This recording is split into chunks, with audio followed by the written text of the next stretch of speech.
said we are touching on mysteries of the beginnings, part 6, aeons, ages. I think I've done a good job explaining to you ages. Yeah? And I said the office of an oracle. Now, so far I've touched on the office of a scribe. For some of you,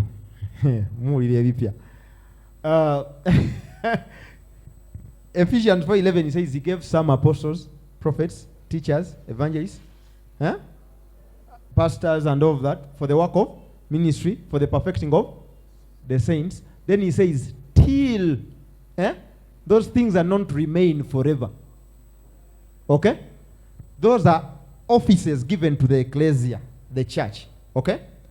But beyond the church age, okay, is the kingdom age. Okay?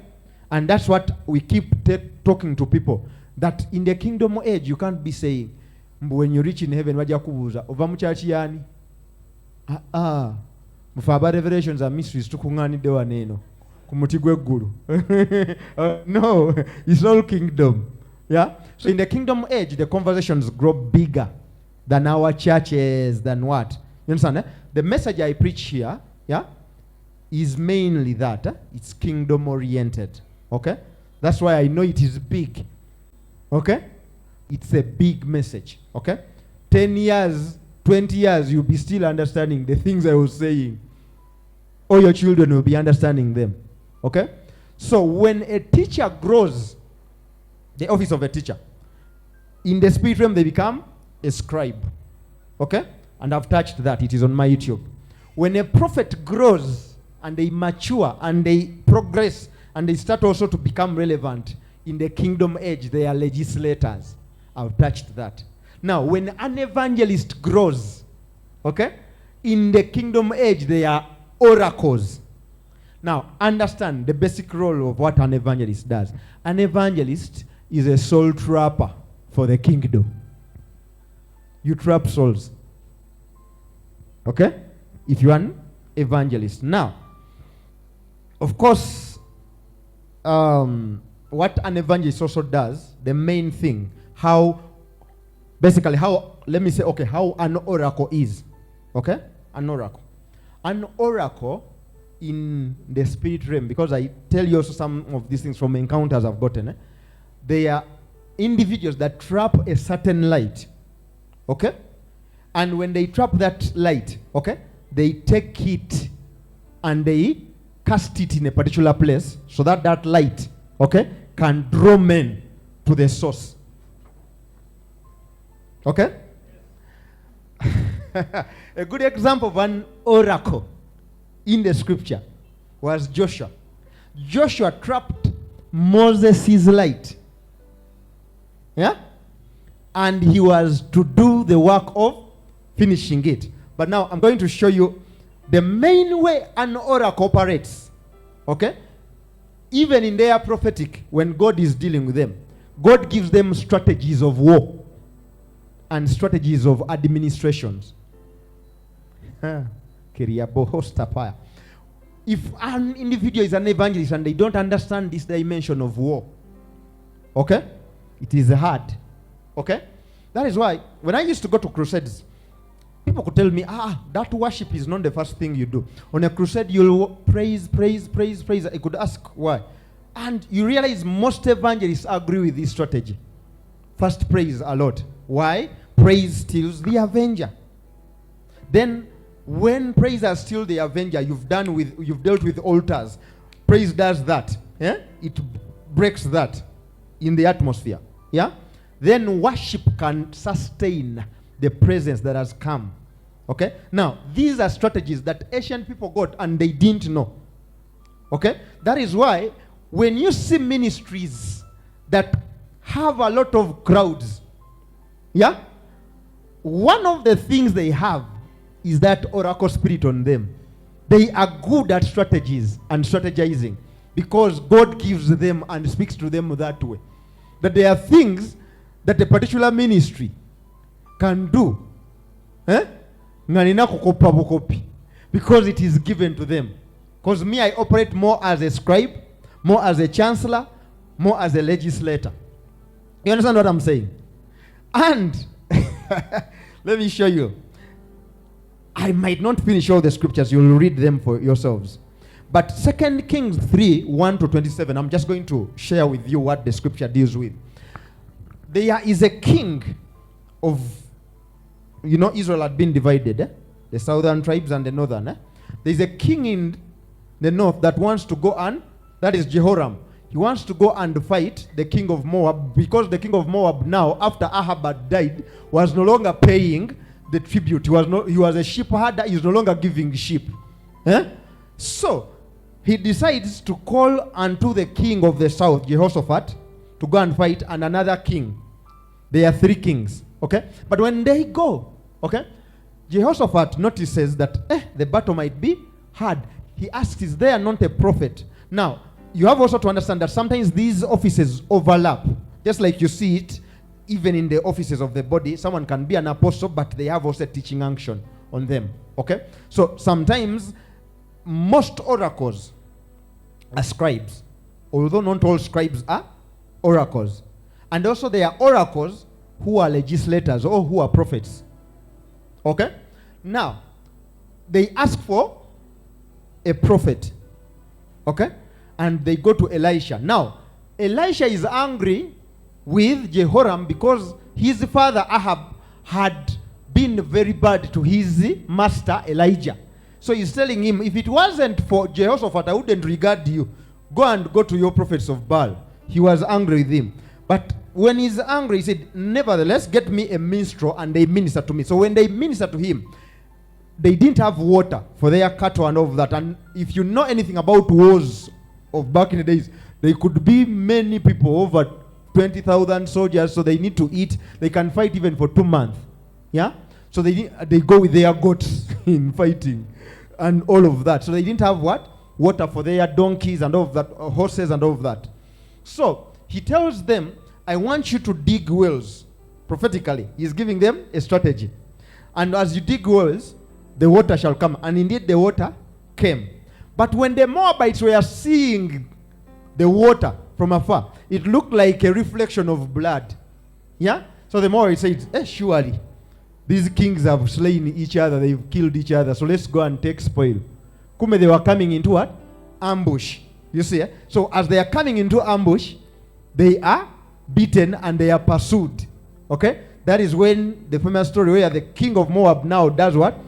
Gets one of his only child, slams him on the wall, then the war turns against these guys, but of course they had done already a good thing, so they could win. In fact, the best movie that I recommend on this, we watched this movie, and this movie made me love the book of Joshua. Yeah? It's called 3 Kingdoms. It's a series of over 100 whatever. But this is real stories of how China used to fight those wars. There was a guy called Kominga. Ah, man, you need to watch that movie. I tell me, I watch translated movies. I watched it in Mark. But you can watch it with subtitles. Man, that movie was so good. These guys of war, they could not go to war, but they had wise men that could like tell them and strategize. Fight this way, fight this way, fight this way. I think those wars of Wuhan and all that, they happened around the same time that Jesus had come on the earth. Around the same time there. And man, you can enjoy, so you like, wow, this guy, the guy who invented the wheelbarrow. Coming up. You should go back to some of those stories. Very amazing. That is one series we could watch, and I'm like watching the Bible. We could watch it the whole night. It was that bad. I'm just telling you. But like I could love the way they could show me the time back in the day. So Joshua had this thing on him. Okay? Joshua was not operating essentially like Moses. There are particular things of Moses that could operate on him, but Joshua was such a strategist. He sends out spies. They first spy in Jericho, but for some reason, there is a way strategy comes. These guys knew how to access the house of Rahab the prostitute, and Rahab now can tell them information they need to hear, that this city is already afraid. She lowers them in what? In that spirit of strategy, with a rope. Tells them, hide in the mountain 3 days, let the other guys that are looking for you come back, and then you'll go. Yeah? Now, something, again, he comes back to get Jericho. God gives him a strategy. It doesn't make sense. Musmaya move around a city. Yeah? Then he captures a city. You understand? Eh? Now, a person can come in a nation. Yeah? And they do something about a crusade. And God tells them, okay, you've come to Uganda. For you to conquer Uganda, first go in a place called the Sekanyonyi. And we will ask around, where is Sekanyonyi? And the person will go there and pray. You understand? So these are the things, strategies. That is how God operates with an oracle spirit. And it happens in the prophetic. A prophetic action can have an oracle spirit upon it. But because people don't understand it, they abuse it. That is what we call today prophetic direction. That for many people, even to become leaders, presidents, and all of that, you understand? You need sometimes a prophet that operates in that dimension. Okay? And if you don't, I've operated in it quite some time. Yeah? And it's not all the time, but I've operated in it. And I've seen the results of it, where sometimes God will tell you to tell someone to go and do something very stupid. And then it will cause this. There's a guy I was prophesying to. He came and I tell him, your former pastor, who is a lady, go and give her 500,000, then it will open up such and such a thing. The guy was a prison warder. He goes and does that. A few weeks after, you guys have heard the story who come on Google Meet. He testifies of some guy who was investing in a prison thing, and it's like rehabilitation of prisoners. And the project was in over 7 billion Uganda shillings. And he's giving it to him. Why? That is how the spirit operates. Okay? And most of these things, you guys, the thing is, most of those things you fight. If Jesus was on earth, I'm telling you, most of you guys who try to be so politically correct would call him heretic. You'd ask him, what is the relevance of walking on water to our salvation walk, Jesus? You think spirituality is grammar. It's not grammar. I'm just telling you, there are things in Atochitegera Bulungi today, but it does work.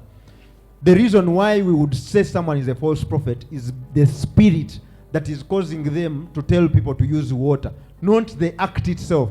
Because the working of miracles is actually working of what? So God gives strategies, and there I'm still speaking at the element of healing and of that. God can tell you to do weird stuff. You know? And the oracle what? Spirit. Now, there is a beautiful story that still, I'll just tell it to you verbatim, because me, I read my Bible. Joshua 7, 2 to verse 9, they try to go and conquer a city called Ai. He said, those people are already afraid. Just send 3,000 men. What they did to them, they beat the people of Joshua. They killed 36 men of them. They came running back. Yeah? Then, because the guy hadn't even prayed, atoba mukama atuwadde the promised land. Twaddamu ne separating anegundi ne Jordan yawo nga tusala tujjen. So he thought they are going to work what? Automatically, because he has the mount of Moses. Yeah? So he's beaten, but in verse 8 of Joshua, he remembers to pray. So he lays before the Lord and all of that, and God tells him and starts to give him strategy. You know? Man, you read the Bible, in these visuals, you're like, wow. So he goes back. This time, he gets 20,000 Israelites, puts them behind the city. Yeah? He goes with 5,000 in front of the city. He starts to provoke the people. Back in the days when they were doing wars, you could come before your enemy and you abuse them. You're weak. Your gods are nothing. Our God, So they do the provoking thing, and God tells him also, point a spear at the what? At that city. Okay? Strategy. So these guys of the city come out of Ai. They chase these 5,000, chase them. And the guy is meanwhile pointing the spear. As of course they first chase him, then God tells him, turn, point the spear. When he pointed the spear, the 20,000 came, entered the city, set it on fire. So this guy said, they've surrounded us. So the ones that were being pursued and the ones that were inside came and killed the guys in the middle. You look at all these strategies, you know? I mean, the Bible can teach you how to really do warfare, even in the physical. Yeah? Sikuamba any government, but I mean, it is there. So there's a guy who said, "Ze nabaku Bible oba yadda kuki nga ndaba mulimu omusaayi mungi." And he's basically preaching to some people. Anyway, have you learned something? Yes. So that's the office of an oracle. I'm still touching these things also slowly, but I'll touch them deeply. Celebrate Jesus. All right.